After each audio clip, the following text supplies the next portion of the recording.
desse grande jornalista. Muito bem, Marcelo, vamos trazer aqui o deputado Glauber Braga para o palco. Bom dia, deputado, seja bem-vindo aqui conosco. Bom dia, Daphne, bom dia, Marcelo, bom dia a todo mundo do 247 que está aqui acompanhando a nossa conversa. Obrigado mais uma vez. Obrigado, Glauber. Daphne, eu chamei o Glauber aqui para ele primeiro nos explicar. Ele está fazendo uma caminhada pelo estado do Rio, que a gente vai conversar sobre isso também. Mas o primeiro assunto é a surpresa que o Arthur Lira teve da Polícia Federal pedir ao ministro Dino, e o ministro Dino conceder, uma acariação do Arthur Lira com o deputado José Rocha, é isso? José Rocha. Isso mesmo. José Rocha era presidente de uma comissão e tinha direcionado várias emendas de acordo com as decisões dos deputados da comissão. E essas emendas foram todas redirecionadas por aquela funcionária que ficou famosa, que teve busca na casa dela, que foi afastada agora, não esqueci o nome dela, mas o Glauber sabe. Então, Glauber, como é que é essa história da cariação? Também esqueci, igual você. Eu vou lembrar o nome dela aqui. Quiserem, que eu também não sei. Eu vou lembrar o nome dela. Mas como é que é a história da cariação, Glauber? Então, o Zé Rocha está querendo a cariação. E o Lira, pelas notícias que eu tenho, está fugindo. O que aconteceu? O Zé Rocha era presidente de uma comissão de integração. Um dia chega essa articuladora do Lira com um bilhetinho lá para o Zé Rocha, dizendo que ele tinha que desviar dos objetivos originais aprovados na comissão, tanto de dinheiro, uma bolada, né, milhões de reais, e mandar essa grana para Alagoas. Zé Rocha disse que não fez, e que o Lira então ligou para ele. E que o Lira disse, por que você não fez? E que ele teria argumentado, o Lira, não é assim, não dá para ser desse jeito. E que o Lira então teria ameaçou ele, falou, Zé Rocha, se você não fizer o que eu estou mandando, nós podemos te dar um voto de desconfiança e te tirar da presidência da comissão. O que o Zé Rocha, então, ele me disse que respondeu e falou isso também no inquérito para a Polícia Federal. O Zé Rocha me falou isso no plenário. E ele, então, disse para o Lira, Lira, eu respeitei muito seu pai, mas a partir de agora eu não posso dizer que te respeito com essa ameaça que você está fazendo a mim. E aí, segundo ele não fez a transferência, a modificação de escopo que o Lira estava mandando, e ele viajou, ele estava fora do Brasil, Zé Rocha. Quando ele está fora do Brasil, essas coisas, se fizer um filme, né, não vai ficar tão bem feito assim, tão esdrúxulo. Aí ele estava fora do Brasil, recebe a notícia de que o Lira mandou trocar a secretária da comissão para que as solicitações de Alagoas pudessem ser feitas. Zé Rocha, ao receber essa notícia no exterior, ainda estava fora do Brasil, ele responde, não façam isso, já estou em território nacional. Ele pegou o avião para voltar para o Brasil para não permitir que o Lira fizesse essa alteração de escopo de, se não me engano, mais de 300 milhões de reais. E isso gerou um desgaste, uma briga grande ali entre eles nessa comissão.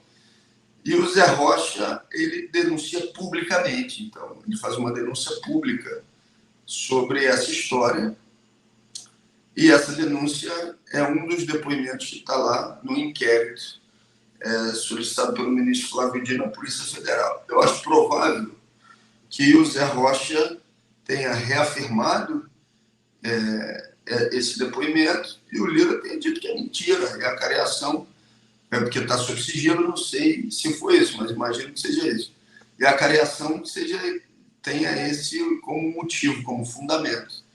E o Lira está fugindo da cariação, segundo Zé Rocha, e Zé Rocha está querendo falar, ele está querendo participar da cariação. Esse é o cenário. Você conversou com o Zé Rocha? Aqui. Você chegou a conversar com o Zé Rocha depois dessa cariação? Não, depois da cariação não, porque a cariação não aconteceu ainda, né? Eu cheguei a conversar com o Zé Rocha anteontem, ele me ligou e disse que está pronto e disposto a participar da cariação e que o Lira estaria fugindo da cariação, né? Ele me ligou dizendo isso, mas a cariação, até onde eu sei, ainda não aconteceu. Eu coloquei essa matéria aqui agora de manhã, o Lira analisando recorrer. O nome da ex-assessora é Mariângela Fialec, conhecida como Tuca, tá? Então, isso, o Lira analisa recorrer ao STF contra a cariação autorizada por Dino. Então, tá aí, realmente, ele está tentando escapar dessa, né? Agora, qual a importância dessa bate, só para dizer, Daphne, então, sim, bate com a informação que o Zé Rocha me deu pelo telefone. Exato. Agora, no seu ponto de vista, qual a importância dessa cariação nesse contexto mais amplo das denúncias envolvendo a condução desse orçamento, a distribuição dos recursos no Congresso, deputado? Arthur Lira é o pai do orçamento secreto, ele mente descaradamente em relação a essa questão. Ele é o principal articulador dessa fraude, né? Desse esquema. Eu acho que a cariação é mais um ato processual importante para demonstrar as mentiras ditas por ele, para que ele seja responsabilizado, né? Todo mundo sabe que a Tuca, né, ela sempre trabalhou a partir da ordem direta dele. Então, a minha expectativa é que a cariação seja uma etapa até chegar à responsabilização de Arthur Lira. Marcelo? Eu acho que o Dino vai mais a fundo nisso tudo. E esse é o medo do pessoal da Câmara. Porque o Dino está continuando, e não é só o Dino que tem processo de emenda. Tem processo de emenda quase que todos os ministros do Supremo. E agora, em março, vão ter 3 deputados que vão ser julgados. Já a primeira condenação deve sair agora em março. E eu acho que esse é o pavor. A briga contra o Supremo é muito mais por conta das emendas do que pelo Banco Master, no meu modo de ver. Não sei se eu estou errado. Sem dúvida, eu acho que é por aí mesmo. Até porque o Banco Master envolve muita gente do Congresso também, né? Então, eles não vão brigar com o Supremo por causa disso. Estão brigando por causa das emendas, né? Ou seja, quanto a isso, nenhuma dúvida. Sobre a restrição à utilização de emendas, como também fugindo da responsabilização. Como se adiantou aí, Marcelo, tem 3 deputados do PL que vão ser julgados, que já são réus no Supremo, por conta dessa história das emendas. São deputados que eram da... Um é de Alagoas, mas o de Alagoas não é mais deputado, ele já não foi reeleito. Os outros 2 são do Maranhão.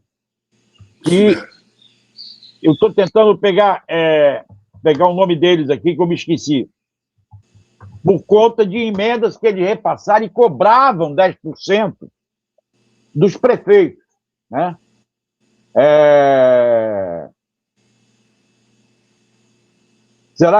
Julgará deputados. O procurador já pediu a condenação. É o Maranhãozinho,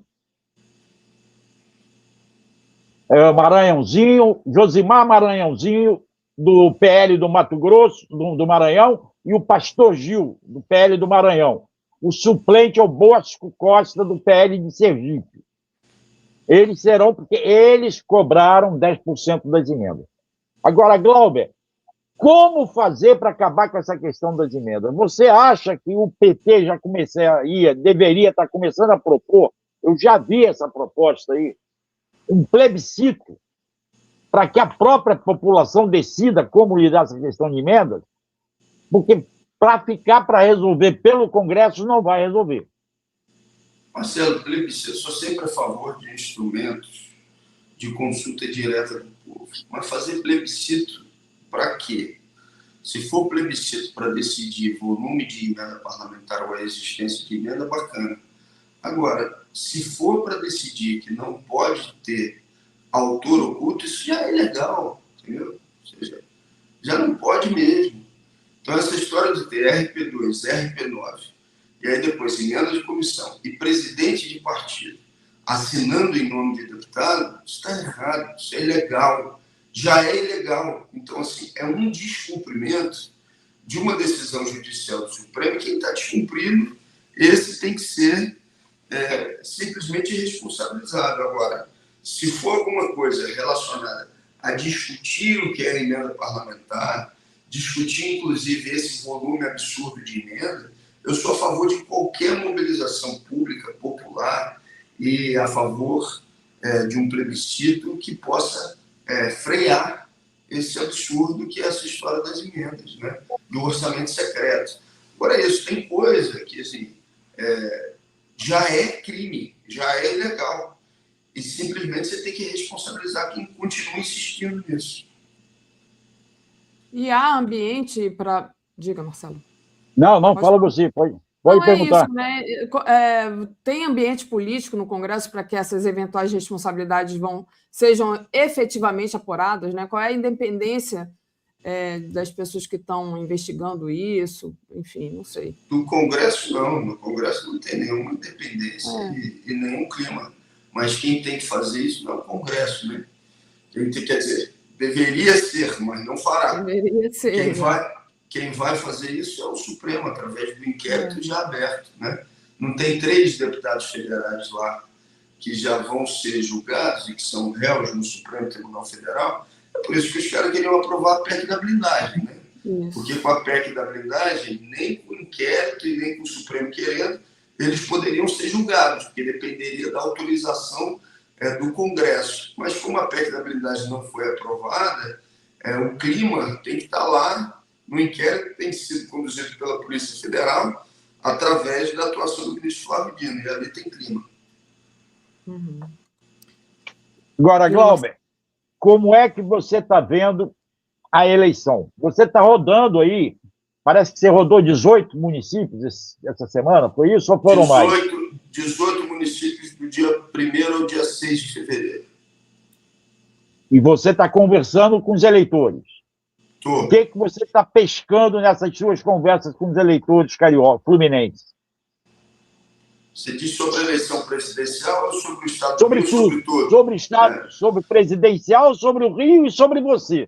Não, a eleição presidencial vai ser fio de cabelo de novo, assim, 30, 30, 30. Ou seja, não dá para imaginar que você tem uma eleição que vai ser folgada. Essa é a minha interpretação.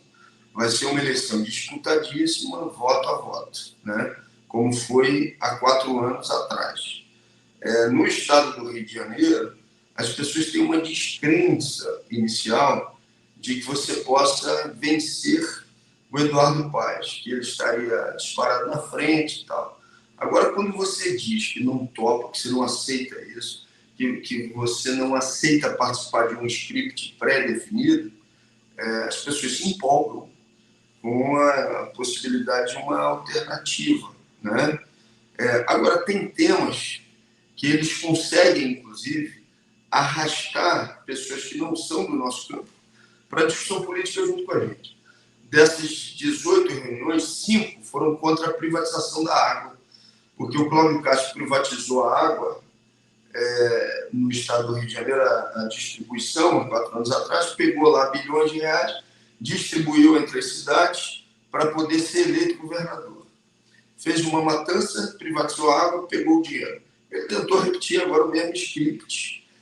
Fez a matança há 4 anos no Jacarezinho. Ele tenta repetir o mesmo script agora com a matança do Alemão, né, da Penha, e tentando privatizar a produção de água, mais alguns bilhões, para esparramar. Só que dos 92 municípios do Rio, mais de 10 resistiram à privatização. E desses mais de 10 municípios que resistiram à privatização, eles estão tentando privatizar 5 agora, na sexta-feira de carnaval. Então, eu estive percorrendo as cidades, mobilizando a luta contra isso. Em algumas cidades, acreditem se puderem, parte da mobilização não é feita só pela esquerda. Tem gente que é de outro campo político, mas que está contra a privatização, porque viu o aumento da preço da conta de água nos outros municípios que privatizaram. Teve gente mobilizando nas suas casas, e eu fui lá, que não era gente, que não eram pessoas de esquerda, não, né? Então, esses são temas, são elementos que nessa eleição, na minha avaliação, muito apertada de 30, dá para arrastar positivamente pessoas para o nosso campo se você enfrenta a imposição dessa agenda que tem elementos de austeridade, elementos liberais ou neoliberais. Então, assim, se o povo brasileiro sente que as suas condições de vida são melhores, ou que elas estão inegavelmente, ou seja, sem comparação, relacionadas ao governo anterior, né, a Bolsonaro e companhia, a gente consegue fazer uma ampliação também da diferença eleitoral. Então, assim, tem que ter satisfação. Para isso, a implementação da isenção do imposto de renda para quem ganha até R$5.000 é fundamental, o fim da escala 6x1 é fundamental, que não pode ser com 44 horas, né? Ou seja, que aí é o absurdo dos absurdos, mas o enfrentamento ao que não foi realizado também, as privatizações, né? A reversão da política de privatizações, ela é fundamental, inclusive para arrastar para o nosso lado quem está do outro lado. Nesse sentido, não pode privatizar Rio, gente. Não pode privatizar Rio Tapajós. Assim, não, isso, eu queria entrar justamente nesse assunto, que você fez uma postagem, né, sobre isso. Porque desde o dia 22, os indígenas do Baixo Tapajós estão ocupando lá a entrada do Porto de Cargill. Se você quiser já entrar nesse assunto, acho que seria... É isso, ou seja, não tem que ter mais nem lista de desestatização. Ou seja, não tem que ter lista do que vai ser privatizado. Ainda mais Rio, né? Então, assim, nós queremos derrotar a extrema-direita, todos nós queremos. Quem está aqui nesse momento, todo mundo quer derrotar a extrema-direita. Para derrotar a extrema-direita, nós precisamos, além de aglutinar a nossa base, trazer para o nosso lado quem está no meio do caminho. Ninguém que está no meio do caminho, que está na nossa base, é a favor de privatização de Rio. Ponto. Ou seja, então tem que voltar atrás num absurdo como esse. Então, assim, te dizendo objetivamente, Marcelo, existe uma descrença no Rio com esse grau de antecipação que Eduardo Paes possa perder, com essa aliança que fez, incluindo os mais variados campos políticos, mas há um sentimento de cansaço, de desgosto. Eu acho que se você apresenta uma alternativa que fale a verdade, que parta para cima, que demonstre que há uma outra alternativa possível, que arrepie o pelo do braço, as pessoas acompanham. Agora, se a gente falar, não, realmente é difícil, não dá e tal, por que o povo vai acreditar que dá para mudar? Em relação às consultas que eu tenho feito, são 50 reuniões, né? Já fizemos 20, vamos fazer 30 ainda, fevereiro e março, e ao final, aquilo que fica definido pelo conjunto das plenárias é o que eu apresento ao partido como intenção. Por enquanto, está 50-49, né? 50% para ser candidato ao governo do Estado e 49% para ser candidato a deputado. Essa diferença foi maior, era 58% para o governo e 42% para deputado federal. Mas eu acho que as 9 plenárias anteriores foram antes da suspensão. Acho que a suspensão ela gerou um sentimento das pessoas de que tem que dar uma resposta política e que isso pode vir através da votação de uma eleição como deputado federal. Vamos cumprir as etapas e a tarefa que vier para mim eu vou cumprir com gosto, com disciplina e com garra. Agradeço a todo mundo que tem participado dessas plenárias. Deixa eu agradecer aqui, Marcelo, ao Gilberto Cruvinel. Deputado Glauber, não deixe de concorrer a deputado federal. Você terá votação recorde. Tua presença no Congresso é imprescindível. E agradecer ao José de Aquino, que mandou um superchat. Deve estar assistindo atrasado para o Breno, mas falando da manutenção do Alckmin, é natural, compreensível por todas as correntes e até pela oposição que oportunisticamente pode começar a desgastá-lo. Obrigada aqui ao José de Aquino. Diga, Marcelo. Agradecer pela mensagem dirigida também. Muito obrigado. Eu estou com o Gilberto Cruvinel. Eu estou com o Gilberto Cruvinel, Glauber. Eu acho que você e o Chico têm que puxar, os dois precisam, você, o Chico, o pastor Henrique, e ainda tem o Tarcísio, puxar uma bancada maior de deputados do Rio. Mas não é só você que acha isso, não, Marcelo. Eu tô praticamente sozinho. Estou praticamente sozinho. É você que acha isso. É Sâmia que acha isso. Sâmia disse que eu estou certo. Que então eu estou bem, eu estou bem acompanhado. Que errado está o médico que já me deu alta, viu? Erundina também acha a mesma coisa, né? Então, no mandato, a maioria acha a mesma coisa, mas eu não consigo, assim, sinceramente, e repito, se for essa tarefa, eu vou dar cumprimento com disciplina, com garra, com vontade e honrado por ter tido essa confiança das pessoas. Agora, eu não consigo aceitar o cenário da política no estado do Rio de Janeiro. Eu não consigo aceitar que Cláudio Castro passe de governador pior avaliado do Brasil pela pesquisa Atlas, em duas pesquisas Atlas. Uma ele foi o pior avaliado, na outra ele foi o penúltimo. Eu não consigo aceitar que a partir de uma matança ele se transforme num senador eleito consagrado com menor votação. Eu não consigo aceitar isso. Eu não consigo aceitar que a gente tenha tido 5 governadores presos e que todo mundo discuta no Rio de Janeiro e diga que muito provavelmente ele vai ser o 6º, o próximo, e que tenha uma aliança já informal, mas quase formal, com o Paes, onde, por um lado, o Paes não atrapalha a candidatura do Cláudio Castro para o Senado e o Cláudio Castro não atrapalha a candidatura do Paes para o governo e que apoie o mesmo candidato para governador tampão na Assembleia Legislativa. Eu não consigo aceitar isso. Eu não consigo aceitar a entrevista do Kassab ontem no Canal Livre, onde ele desmente, ele diz, né, ou seja, que o Paes não disse que vai apoiar a candidatura do Lula no Rio, não.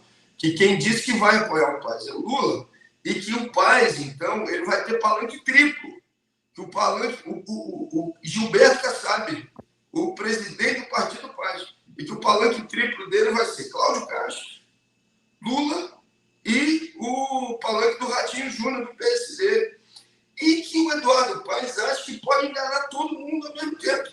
Ou seja, que ele pode ir se esquivando e fazer um jogo onde ele consiga agradar todos os lados para ser governador do estado do Rio de Janeiro num script pré-definido com essa antecedência. Eu não consigo aceitar que o Eduardo Paes autorize, ou pelo menos não trabalhe para não acontecer, a derrubada daquelas árvores lá no Bennett, e que o interesse direto dessa história seja do irmão dele, do BTG Pactual, que está anunciando o grande condomínio que vai fazer ali. Eu não consigo aceitar essas coisas. Agora, não estou dizendo que quem nos assiste ou quem defende a candidatura de deputado federal aceita. Pelo contrário, eu sei que essa é uma revolta coletiva. Agora, isso me dá vontade, eu não posso mentir para você, de participar dos debates, para mostrar um programa consistente, relembrar do Isola, falar dos 500 IEPs, falar que a gente tem que recuperar esses 500 IEPs, mostrar que Eduardo Paes não pode falar disso, porque a escola dele, a mãe e o pai têm que pegar o filho às 3 horas da tarde. Qual é o trabalhador que pode pegar um filho às 3 horas da tarde numa creche? Eu tenho vontade de discutir a reestatização da cidade, que sei que eles não vão fazer isso. Eu tenho vontade de fazer isso tudo. Agora, a minha vontade ela não vai prevalecer sobre a vontade do coletivo, né? Aquilo que ficar definido no conjunto das plenárias, eu vou dar cumprimento com gosto. Mas, pelo menos, eu ainda tenho esperança. Eu não quero só bater palma para um script que foi pré-definido com tanta antecedência. Nós temos que derrotar a política representada por Eduardo Paes, Cláudio Castro e companhia. O Rio de Janeiro chegou num grau de esgotamento que ninguém aguenta mais. Agora, não dá para ser tão personalista achando que só eu posso cumprir essa tarefa. Não, tem outros companheiros que podem fazê-lo, né? Agora, tem que preencher esse espaço político. Tem uma avenida aí para ser preenchida por uma alternativa no Rio de Janeiro. Que alguém faça isso, mas que a gente não fique dependente com um ano de antecedência, achando que não tem jeito, o pai já está eleito. Coisa nenhuma, uma pinóia. Muito bom. Esse caso do Bennett realmente chega a me doer o coração, pessoalmente, nascida e criada aqui no bairro do Flamengo, gente. É revoltante. Marcelo, eu te dou a honra de fazer a última pergunta ao deputado, já que estamos aqui com um tempo curto. Tem várias perguntas, porque nós temos a possibilidade do Cláudio Castro ser cassado pelo TSE. Ainda não está mais. Tem esse julgamento pendente. Agora, se ele não for cassado, ele vai tentar se desligar. Já não se sabe mais se ele vai concorrer ao Senado por conta do episódio do Banco Master.